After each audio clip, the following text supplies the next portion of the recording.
Iya, iya. Aku ini kan sedang sakit. Cerewet kali kau jadi supir. Namaku Munang. Kau tinggal panggil aku Opung saja. Kau tak perlu tambahkan Munang ya. Ngerti? Hah? Apa? Sudah aku bilang, catat aja Opung. Itu. Kau tak perlu tambahkan Munang. Itu nama KTP ku. Aku bisa kualat sama leluhurku kalau tulis nama itu. Sudah ya. Kau periksa lah. Nah? Apa? Penonton saja tidak dengar. Coba kau ulang lagi. Oh, itu. Jadi begini kronologisnya. Tadi itu aku tidurnya lebih awal dari biasanya. Agak kurangnya memang sih perutku sudah agak melilit. Itu karena aku sudah BO sih. Tetapi ya aku tak khawatir. Cukup minum sebotol soda, ya tidurlah. Kira-kira lewat tengah malam aku terbangun. Aduh, ini mataku seperti mau copot, berkedip-kedip laksana roda kereta yang belum masuk dari relnya. Aduh, sudah begitu. Kepalaku seperti dipukul-pukul palu bonda, sakit, berat. Itu belum seberapa supir. Leher kaku seperti besi baja. Aku jadi heran. Ini penyakit apa sih? Datang tak pernah kuundang. Kalau aku tendang tak pergi pula dia. Suster, asal kau tahu, umurku sekarang 67 tahun. Tak pernah sekalipun aku menginjak yang namanya rumah sakit itu. Jadi sama dokternya pun aku tak kenal. Apalagi kau cuma suster. Aku selalu sehat. Kau tahu, sejak umurku 50 tahun dan memutuskan pensiun cepat dari pekerjaanku sebagai PNS, setiap hari aku berkeliling di sepeda. Jangan kau tanya berapa jauhnya. Yang jelas dari pagi buta sampai sore buta pula. Jadi kau ukur sajalah jauhnya. Kalau aku mana sempat lah. Nah, tiba-tiba ini sakit datang tidak tepat waktu. Aku belum bersiap, ia nyeruduk aja kamar tidur dan membedot di mataku. Aduh, suster, kenapa kau tidak tolong aku, suster? Ini mataku ikut penuh-penuh karena terharu dengan perutku yang melidih begitu, suster. Kau harus hati-hati anak muda. Ini perut seperti ditusuk-tusuk jeruji besi. Sakit.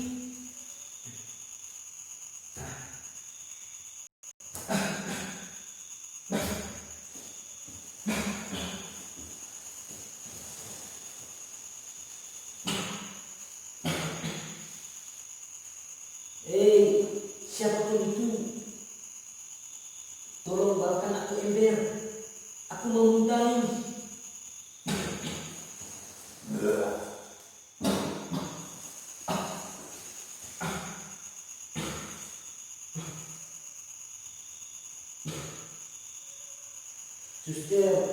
Suster, kau di mana sekarang?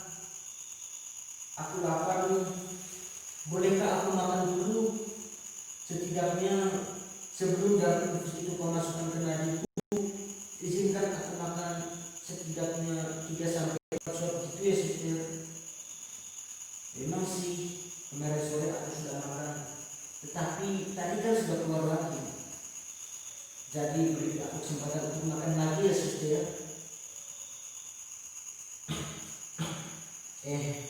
Ngomong-ngomong, ini dokter di mana? Dokter.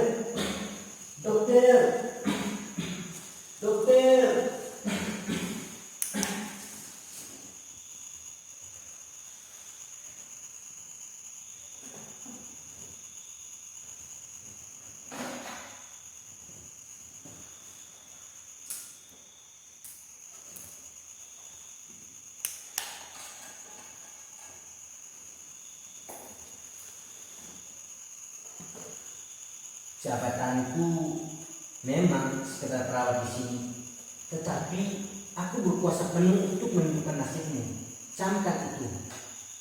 Mana mungkin kau bisa bayar di gede ini? Masa ditanya nama aja tidak menyangkut?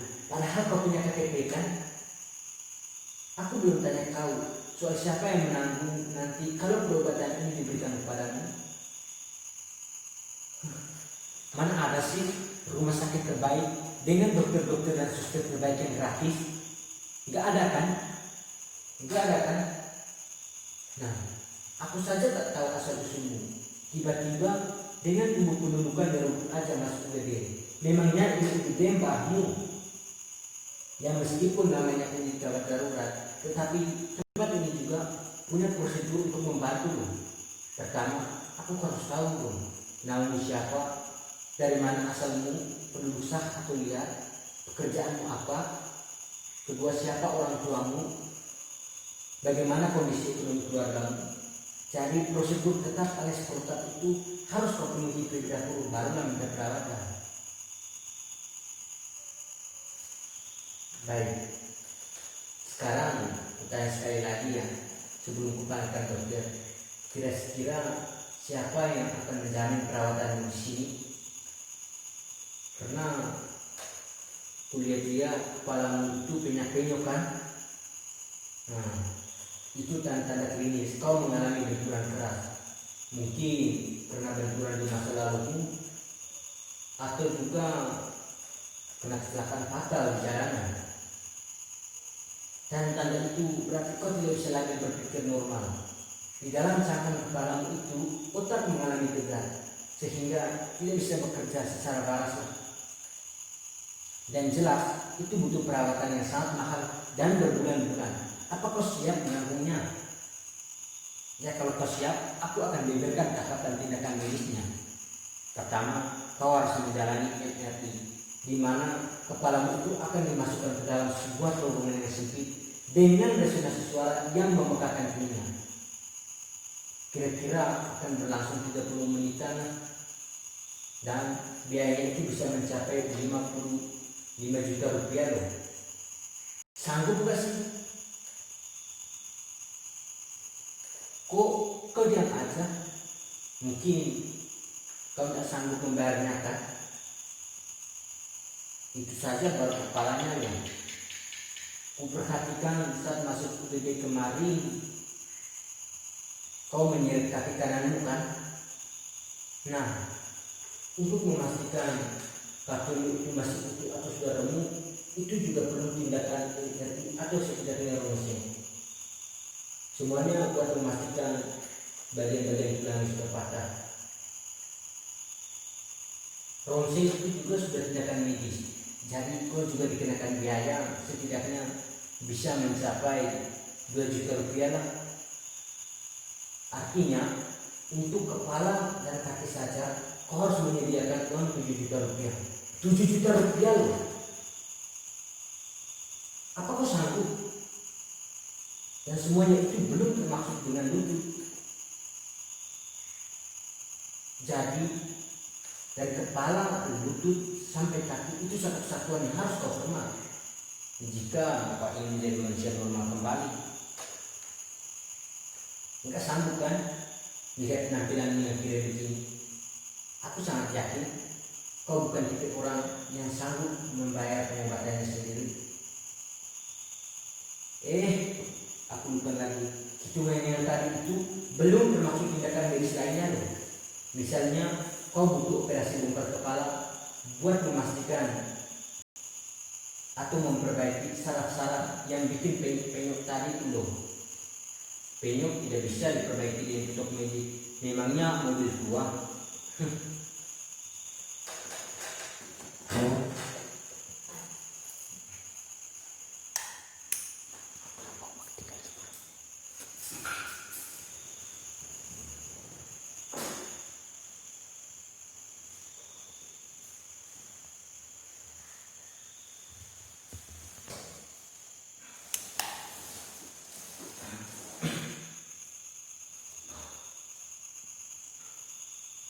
Dokter, suster, kenapa Kalau saya bisa pilih begini, perasaan tadi sebelum saya masuk ke sini, perasaan masih itu ini rumah sakit apa bengkel sih? Main untuk sembarangan aja. Dokter, tolong, aku memang kiri, tetapi aku juga manusia biasa yang membutuhkan pelayanan yang lebih layak. Aku juga tahu kok orang yang jadi dokter itu orang gedean, karena katanya bayar kuliahnya sangat mahal. Aku dan anak-anakku sampai jadi turunan mungkin gak bakal ada yang jadi dokter. Kami cuma gelandangan yang isi kakinya. Jadi mana mungkinlah bisa kuliah di dokteran. Saya pastikan tidak bisa bayar ongkos pembayarannya di sini dokter. Saya juga kan tidak minta untuk dibagi sini, tetapi suster percayakan sama nasib. Saya di sini karena nasib loh suster. Saya benar-benar tidak tahu kenapa supir angkot itu bisa membawa saya ke sini. Padahal di depan pintu kereta itu ada rumah sakit yang lebih layak dan ramah khusus untuk orang kiri seperti saya ini. Suster, sekarang saya sudah di sini. Apakah suster akan membiarkan anak bukan ini mati begitu saja? Tidakkah ada sedikit rasa belas kasih antara pemilik rumah sakit dengan orang-orang yang kecil seperti saya ini? Tunjukkan sedikit rasa hormat kalian dong pada kami orang-orang susah, terutama saya ini.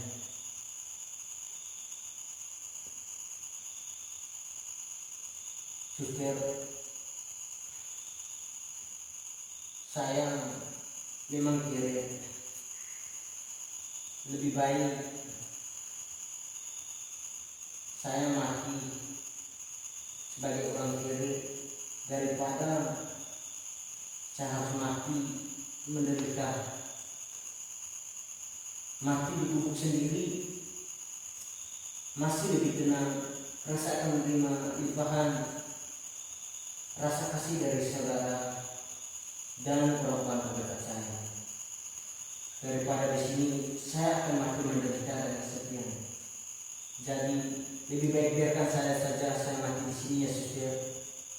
Itu lebih baik bagi saya daripada saya harus mati menderita dan kesepian di rumah sakit mewah ini.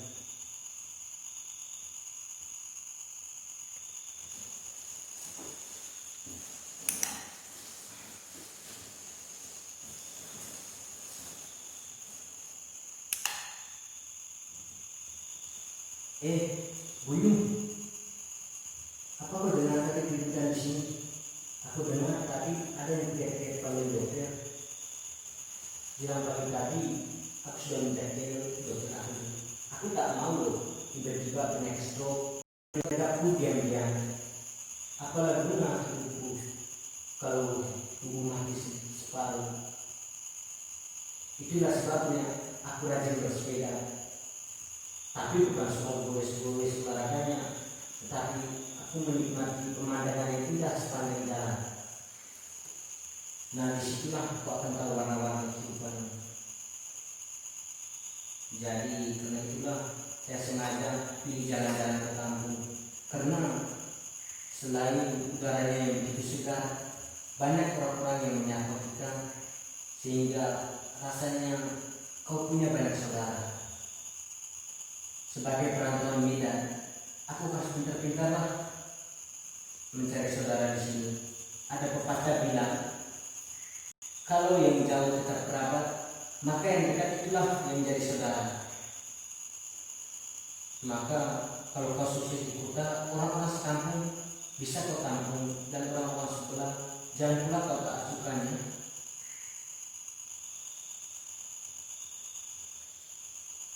Suster, kau kesini dulu. Aku memang tak punya banyak biaya suster, tetapi aku masih bisa menyisihkan rasa kasihanku kepada orang-orang miskin seperti dia. Suster, sakitku hari ini mungkin tak seberapa, Tetapi aku bisa memilih di mana rumah sakit yang lebih layak bagi saya. Suster, aku mohon, janganlah kau galak pada pasien-pasien yang miskin ya.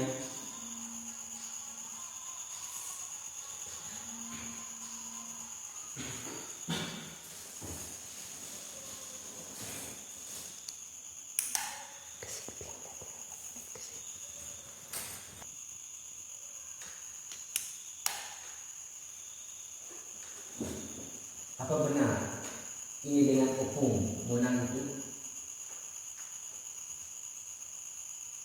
Oh, saya Raden Mas Karolus. Sebelumnya kami dari rumah sakit ini mengucapkan terima kasih banyak atas kebaikan hukum yang sudah menanggung semua biaya pengobatan pasien yang kemarin dirawat di sakit hukum. Tapi masalahnya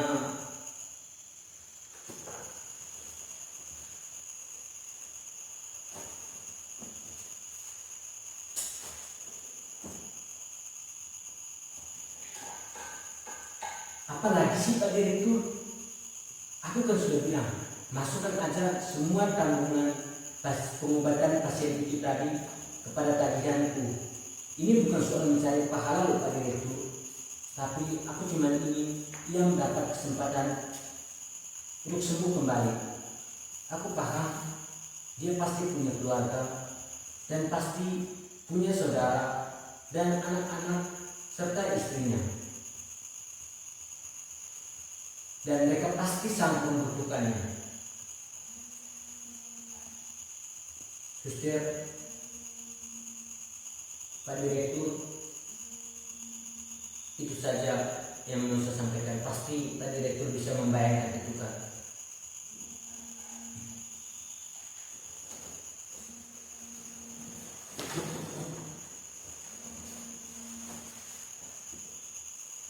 Ya kok saya tahu kok, saya mengerti maksudmu. Tapi saya kesini cuma mau bilang kalau pasien yang pernah dirawat di sampingmu itu sudah meninggal.